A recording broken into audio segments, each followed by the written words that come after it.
Cari amici, tanti saluti da Serafino Massoni. Internet è la nuova arma globale. Internet, grande strumento di informazione e di liberazione democratica dei popoli. Ma Internet è anche una meravigliosa, una superba arma per conquistare il mondo senza spargere sangue. Chi ha inventato Internet? Internet è stata inventata dai militari americani.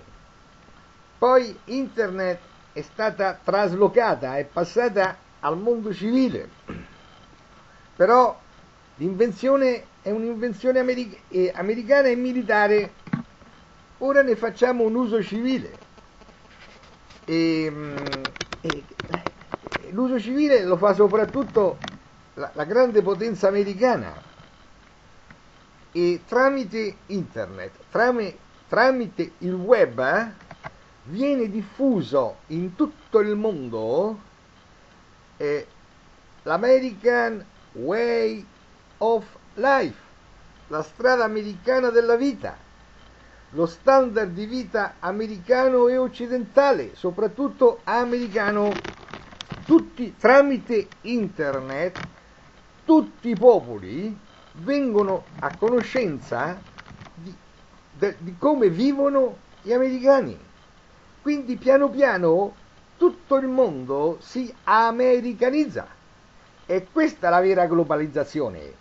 La globalizzazione commerciale che è in atto in questi ultimi anni è stata preceduta dalla globalizzazione di Internet. Globalizzazione che avviene però sugli standard americani. Il mondo si americanizza tramite Internet. Nel passato il mondo si è cristianizzato tramite gli imperi coloniali. E ora il mondo non si cristianizza più, ora il mondo si americanizza. E in tutte le parti del mondo i giovani vedono le cose che avvengono negli Stati Uniti. E in tutte le parti del mondo i giovani vogliono vivere come si vive negli Stati Uniti. E questo l'American Dream, il sogno americano. Prima il sogno americano era il sogno solo per gli americani. E adesso l'American Dream è un sogno di tutto il mondo, è un sogno globalizzato. In questo modo gli americani, gli statunitensi, conquistano tutto il pianeta senza spargere sangue, senza le armi. Sì, ci sono ancora le guerre in corso, ma non in ogni paese. In Iraq, in Afghanistan, in Libia, ma in tutto il resto del mondo la conquista avviene senza spargimento di sangue, tramite Internet.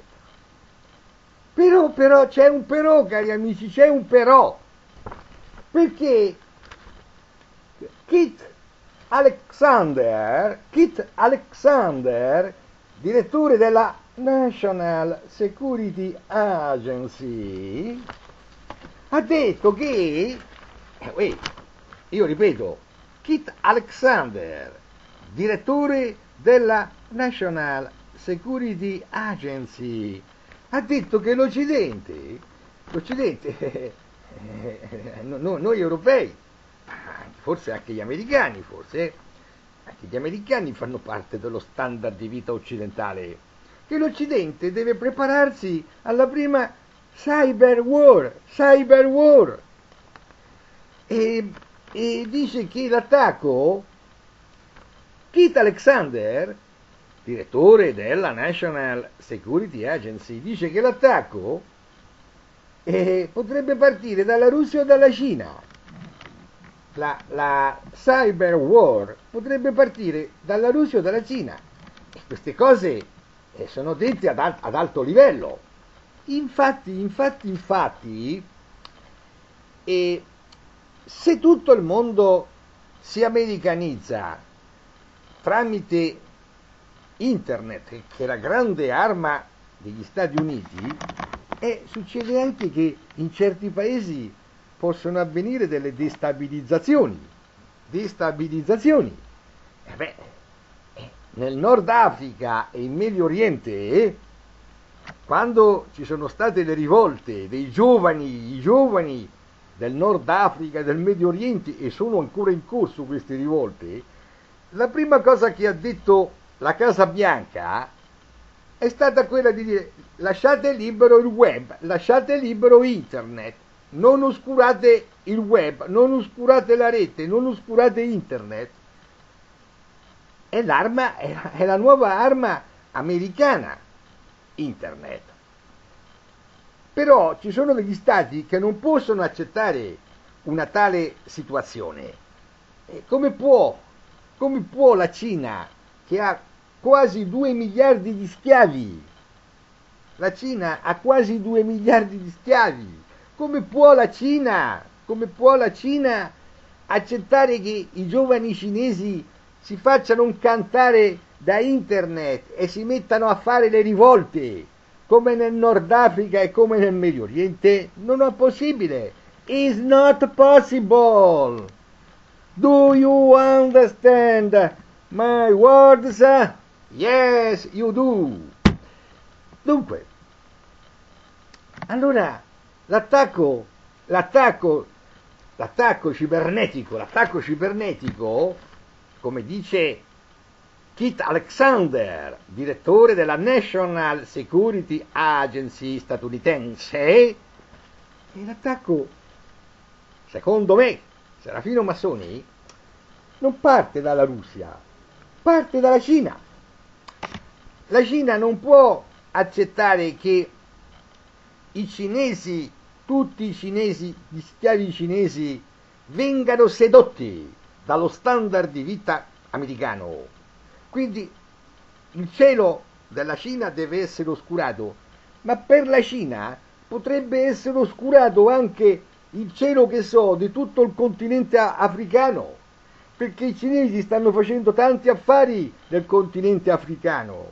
Quindi la prima guerra cibernetica potrebbe partire dalla Cina, che ci oscura tutto il continente africano, e perché no, già che ci siamo, potrebbe oscurare pure buona parte dell'Asia centrale e anche buona parte del Medio Oriente, in modo di mettere tutti tranquilli,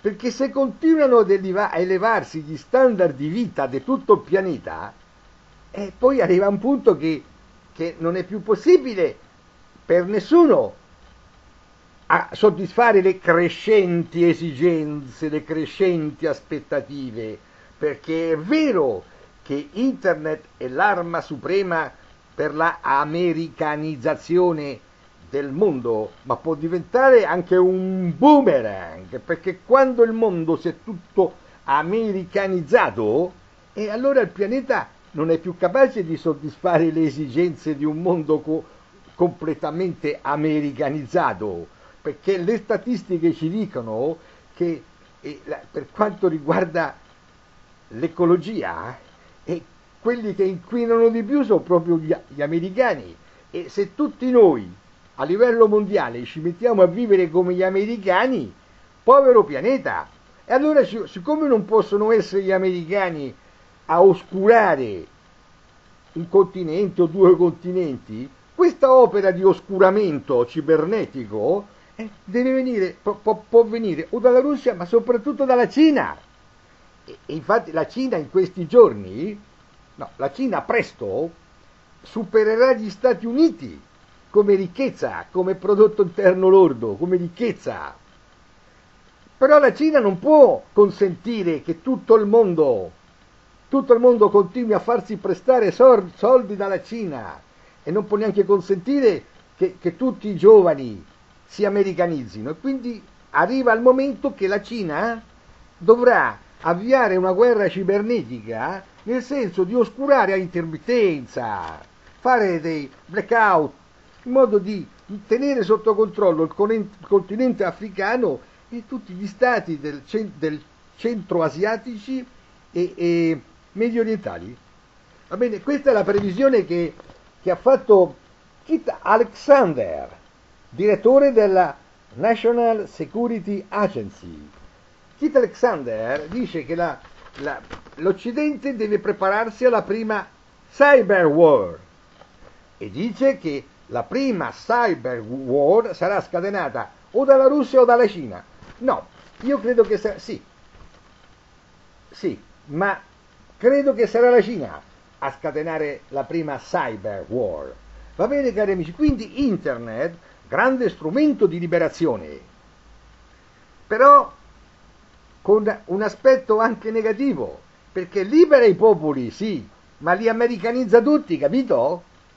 I popoli vengono tutti americanizzati, ma il pianeta non può consentire che tutti gli uomini abbiano lo stesso standard di vita degli americani, perché sennò il pianeta viene tutto inquinato, per cui ci vorrà una cyber war per oscurare dei continenti, cari amici, d'accordo? Quindi prepariamoci alla prima cyber war e anche impariamo a considerare che internet è un grande strumento di liberazione, sì, ma è anche un grande strumento con il quale gli americani americanizzano tutto il pianeta.